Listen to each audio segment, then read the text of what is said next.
कि यदि कोई नारी पूरे कुटुंब के साथ में रह रही है, देवरानी जेठानी सास ससुर नातेदार रिश्तेदार सब आपके साथ में रह रहे हैं, सब कोई, और यदि कोई नारी एक परिवार में सबने जो भोजन करा है, बर्तन जो एकत्रित हुए हैं, उसको भी अगर वो परिवार की सेवा में भी तत्परता में उसको साफ कर रही है, तो कितना सुंदर लिखा है भविष्य पुराण में कि अगला उस नारी का जब जन्म होता है तो वो सारे दरिद्र से दूर हो जाती है। सारे दरिद्र से दूर। धन वाली सेवा नहीं, एक सेवा होती धन वाली, जैसे आपके यहाँ कोई काम वाली आती है, ठीक है, आप उसको पैसा देते हो तब बर्तन साफ कराते हो, ठीक है, वो सेवा की बात नहीं चल रही। वो एक लेन देन वाली सेवा होगा, क्या आपने कुछ दिया उसने आपके यहाँ सेवा करी, वो सेवा एक अलग हो गई। जब घर में सास भी है, बहुएं भी हैं, देवरानी जेठानी सब हैं, और उसमें जो आप सेवा करें महाराज, उसका भी पुण्य हमारे यहाँ भविष्य पुराण में लिखा है कि उसका भी फल है।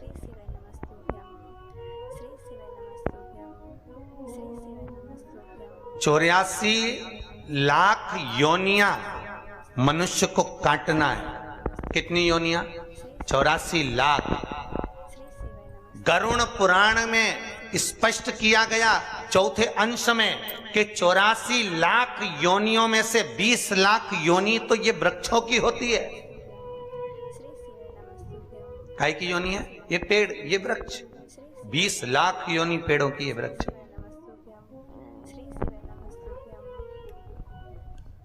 ये तुम जो मनुष्य देह में अपन सब बैठे हैं, तो ये मत सोचना कि तुम्हारी योनि नहीं थी, पहले तुम भी पेड़ बन के पैदा हुए। 84 लाख योनि में 20 लाख योनि वृक्ष की है। कांटेदार पौधे बने, आम का पेड़ बने, लोगों ने पत्तियां तोड़ी तो रोए, बिलखे, फल लगे, पत्थर मारे लोगों ने, और पत्थर मार मार के झड़ाया। वो वृक्ष की योनि में, पानी में, बरसात में, धूप में खड़े रहे, बिलखते रहे, नैनों से आंसू बहते रहे, जड़ की तरह स्थिर होकर खड़े हुए हैं। पौधा बन गए, फूल लग गए, फूलों को रोज कोई ना कोई नोच के ले गया। कितना कष्ट हुआ है, कितना दर्द हुआ है। 84 लाख योनियों में से 20 लाख योनि वृक्ष और पौधे की है।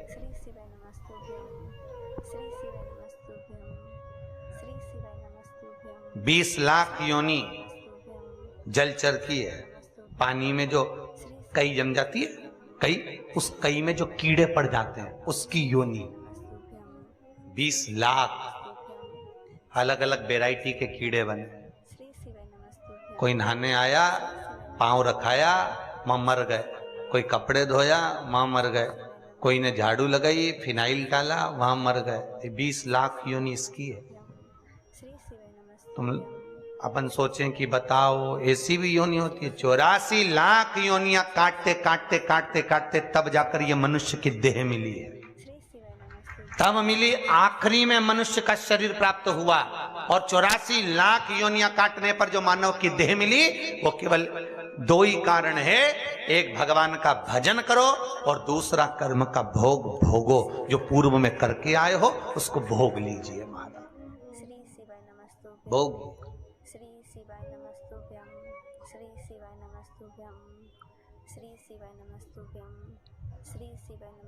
कितने लड़के देखे तुम्हारे लिए? अरे बोलो तो जरा जम के। कितने देखे, पर तुम्हारी किस्मत में यही भेरू लिखा था? अरे बोलो तो सही। और इनके लिए भी कितनी लड़कियां देखी साहब। हर रिश्तेदार से बोल के रखा, पत्रिका में देखा, इसमें देखा, उसमें देखा, कितने संबंध देखे, पर इनकी किस्मत में यही जगदम्बा लिखी थी। बोलो सही है कि गलत है? कितने देखे, करोड़ों लोग इस पृथ्वी पर रहते हैं, हजारों रिश्तेदार हैं, ना जाने कितने इस बसई में, तुम्हारे गांव में, नगर में ना जाने कितने होंगे, पर तुम्हारी किस्मत में हजारों करोड़ों को छोड़कर यही क्यों लिखा था? और तुम्हारी किस्मत में करोड़ों लोगों को छोड़कर यही जगदम्बा क्यों लिखी थी? कारण? अरे बोलो तो। जन्म जन्म का साथ है हमारा तुम्हारा, एक जन्म में बदला पूरा नहीं होगा तो लेंगे जन्म दोबारा।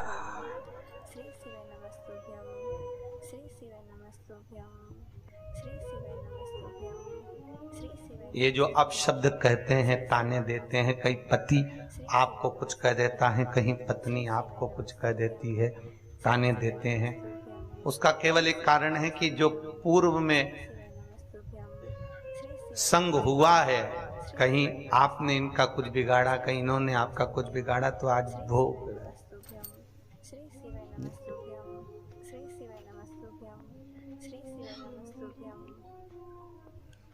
महाराज जब भी बोलती है ऐसा बोलती है कि मेरे दिल को कचोट जाता है। मन तो इतना करता है कि मैं मर जाऊं। मैंने कहा भैया मर जाएगा, दूसरी बार फिर पैदा होके सिखाएगा, इससे अच्छा भोग ले, भोग ले। कई कई माताएं कहती है इतना आड़ा टेढ़ा बोलते, गुरुजी मेरा तो मन करे मेरे को रहना ही नहीं इनके साथ। मैंने कहा जी रहना तो पड़ेगा, भले तू मर भी जाएगी, अगला जन्म लेगी, फिर भोगना पड़ेगा, फिर यही भेरू मिलेगा, इसलिए अब की बार अच्छे से भोग ले।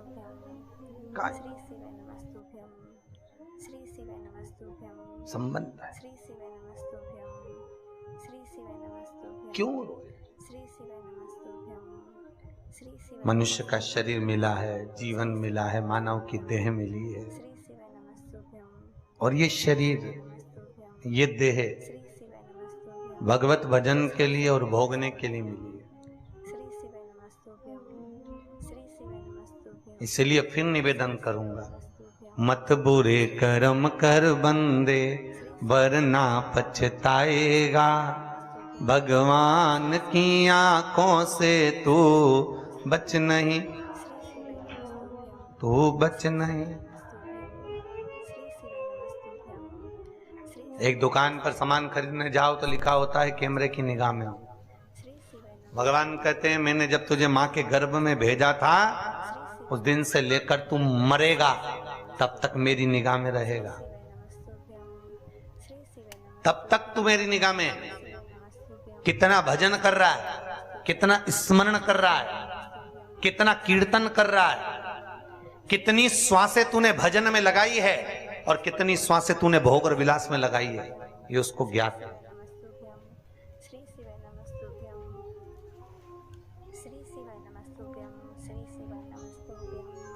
एक बच्चे को 20 रुपए देकर माँ ने भेजा, जा बाजार से एक साबुन लिया, कपड़े धोने का 5 रुपए का और 5 रुपए का नहाने। हाउ माँ, बच्चा गया कपड़े धोने और नहाने का साबुन लेकर आया, माँ ने कहा ला पैसे वापिस दे। हिसाब लिया कि नहीं लिया? अरे बोलो तो, लिया ना।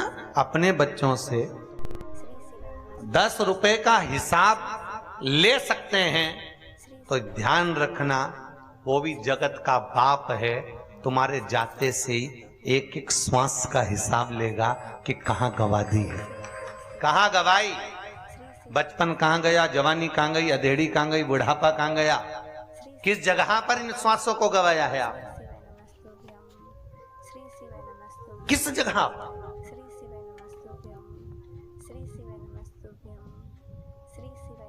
21,600 श्वास जो निकल रही है इस शरीर से प्रतिदिन, एक एक श्वास का हिसाब लेगा। खैर आपका तो कुछ नहीं बिगड़ना है, क्योंकि आप तो कह दोगे कि हमारे यहाँ कथा हुई थी तो हमने कथा सुनी, तो तुम तो बच गई। पर दिक्कत तो उसकी है नहीं, तेरा क्या होगा रे कालिया, दिक्कत तो वहां पड़ी, तुम्हारा तो ठीक है जो हुआ।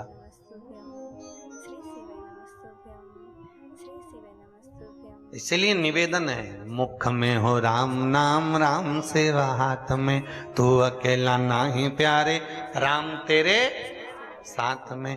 जिंदगी की बागडोर हाथ दीना नाथ के, वो महलों में राखे चाहे झोपड़ी का वास, ये उसके हाथ में। चित्त वृत्ति परमात्मा को दिए हर पल हर घड़ी। महाराज भगवान से मांगना तो भक्ति मांगना, माया के चक्कर में मत पड़ना, क्योंकि भगवान अगर भक्ति दे देगा तो माया पति जब हमारे पीछे चलेगा तो माया भी उनके पीछे चलेगी। मायापति अगर हमारे पीछे चल रहे हैं तो माया भी हमारे पीछे पीछे चलने वाली। अगर आपने भक्ति मांगी है तो, और यदि भक्ति नहीं मांगी, माया के चक्कर में पड़ गए तो फिर वो आपके हाथ, फिर वो आपका ब्रह्म, आपका। महाराज शिव कथा कह रही, भगवान शंकर की पावन कथा कह रही। कल अपन ने कथा में श्रवण किया था कि भगवान आनंद कंद परमात्मा भक्ति का रसतत्व ग्रहण करने वाले भगवान शिव का मंगल विवाह हुआ है। मंगल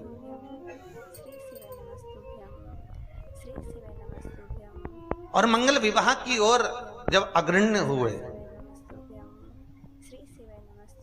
माता पार्वती जी का जन्म, मां जगत जननी जगदम्बा माता पार्वती प्रकट हुई है, और माता पार्वती का जो प्रागट्य हुआ है, जन्म हुआ है हिमालय राज के घर में, मेनावती के गोद में, उनके गर्भ से। कथा के प्रथम में कहा था मेना, धन्या और कला, ये पितरों की 3 बेटियां। बस इन्होंने जिंदगी में एक गलती कर दी। पितृलोक में रहने वाली इन पितरों की बेटियों ने एक गलती करी थी कि सनत कुमार बैठकर तप कर रहे थे, सनकादि ऋषि बैठकर भगवत भजन कर रहे थे, और वहीं से ये मेना, धन्या और कला तीनों निकल कर गई। जब पहले मेना निकल कर गई, उसके लहंगे से सनत कुमार की जंघा में चोट लग गई। फिर धन्या निकल कर गई, उनके लहंगे से चोट लगी। कला निकल कर गई, उनके लहंगे से चोट लगी। बहुत सुंदर बात है महाराज, इस बात को ध्यान में रखिएगा कि यदि आपको आगे बैठने का शौक है तो निवेदन है, पहले जाकर बैठिए। कब बैठिए? प्रथम में। बाद में आओ, पहले बैठो। किसी के चरण में चोट ना लगे, किसी को अपना पांव ना लगे, किसी को अपनी लात ना लगे। क्यों? शिव महापुराण कथा कहती है, श्रीमद् भागवत कथा में भी वर्णन किया वेद व्यास जी ने, कि जब किसी पंडाल के अंदर जितने भी भगत वैष्णव जीव संत जन आनंदमय परमात्मा की कथा का रसतत्व ग्रहण करते हैं, भगवान की कथा को जब कोई श्रवण करने बैठता है तो वो केवल मनुष्य नहीं होता, 33 कोटि देवता उस कथा को सुनने के लिए बैठते हैं और उनके रूप में विराजमान होते हैं। तो हम आए और हमारे चरण किसी को लगे, हमारा पांव किसी को लगे, हमारे कहीं चोट किसी को लगे, तो उसका दुख, उसका कष्ट हमको भोगना पड़ता है, जैसे मेना, धन्या और कला को भोगना पड़ रहा है। पितृलोक में रहने वाली पितरों की 3 बेटियां थी। कितनी विद्वान है ये। वैसे देखा जाए तो पितरों की 4 बेटियां थी, एक भाई की 3 और एक भाई की 1। ये मेना, धन्या, कला एक थी और पीवरी एक थी। कौन पीवरी? जिसका विवाह श्री सुखदेव जी महाराज के साथ में हुआ, जिन्होंने भागवत बाची है। श्री सुखदेव जी महाराज की धर्म पत्नी का नाम था पीवरी, पितरों की बेटी थी वो।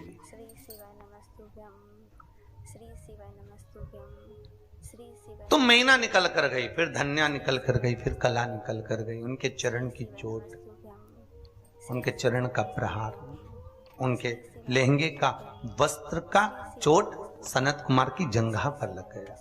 इतने में एक चोट तो सहन कर ले व्यक्ति, अगर कोई का एक का पांव लगे तो चल जाए, पर जो निकले ना पांव मारता मारता जाए तो अच्छा लगे क्या? तो श्रेष्ठ कहा, हमारे यहाँ कितना सुंदर कहा गया, भीष्म गीता में स्पष्ट कहा गया कि 4 तरह का भोजन बेकार होता है। भीष्म गीता में कहते हैं 4 तरह का भोजन बेकार होता है। पहले नंबर का भोजन, जिस भोजन की थाली को कोई लांग कर चले गया, फिर वही चोट लगने वाली बात है। जिस भोजन की थाली को कोई लांग कर चले गया, वो नाली में पड़े हुए कीचड़ के बराबर होता है। दूसरे नंबर का भोजन, जिस भोजन की थाली में ठोकर लग गई, वो भ्रष्टा के बराबर होता है, गंदगी के बराबर। तीसरे नंबर का भोजन, जिस भोजन की थाली में बाल पड़ा हो, वो दरिद्रता प्रदान करता है महाराज। और चौथे नंबर का भोजन, पति और पत्नी अगर एक ही थाली में भोजन कर रहे हैं तो वो मदिरा के तुल्य होता है महाराज। वो मदिरा के तुल्य है अगर पति और पत्नी एक ही थाली में भोजन कर रहे हैं। खैर आप लोग तो चतुर हो वसई वालों, आप लोग तो नहीं करते होगे, पर वो तो शास्त्र में लिखा है इसलिए हम बता रहे हैं। ठीक,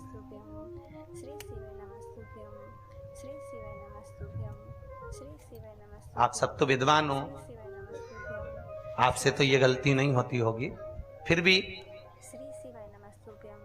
अगर कोई गलती कर रहे तो उसको सुलझाएं। कितना सुंदर लिखा है, अगर पति और पत्नी एक ही थाली में भोजन करें तो वो मदिरा के तुल्य होता है। और भीष्म गीता में कहा गया, पति के जीमने के बाद पत्नी अगर उसी थाली में जीम रही है तो चारों तीर्थों के प्रसाद से बड़ा महाप्रसाद होता है।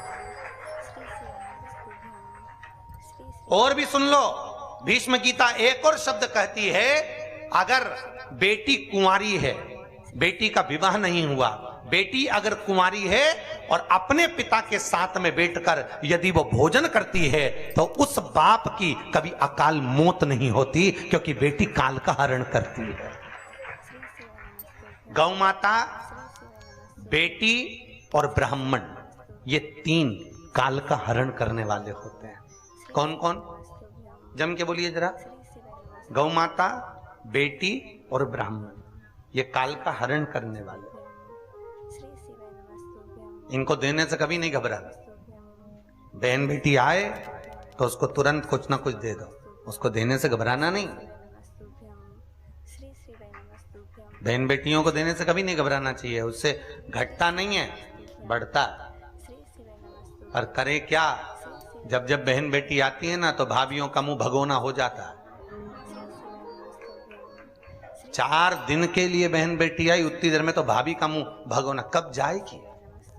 और तो और बच्चों पे चौकीदारी बढ़ जाती, बच्चों से कहते जा दादी के कमरे में बैठ जा, तो बच्चे कहते मम्मी तू तो बोलती थी हमेशा पढ़ने बैठ जा, पढ़ने बैठ जा, अब तो न तू कहती कि दादी के कमरे में बैठ जा। तो मम्मी बोलती जब तक बुआ यहाँ रहे तू दादी के कमरे में रहे।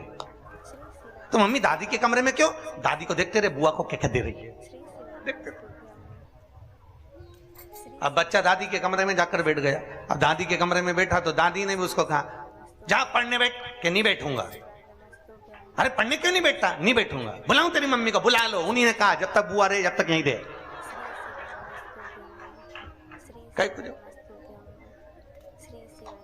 अरे देने से नहीं घटता बाबा, कथा कह रही है,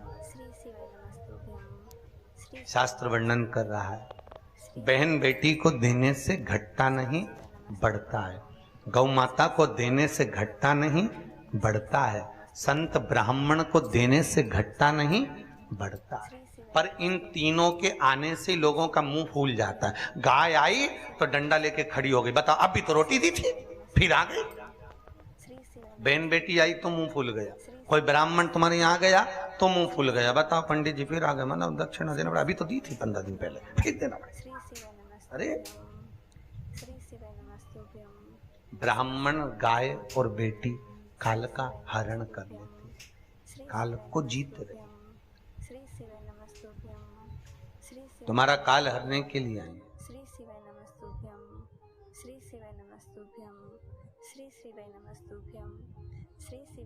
तो निवेदन है, अगर बेटी पिता के साथ में भोजन कर रही है तो उस बाप की अकाल मौत नहीं होती, काल को।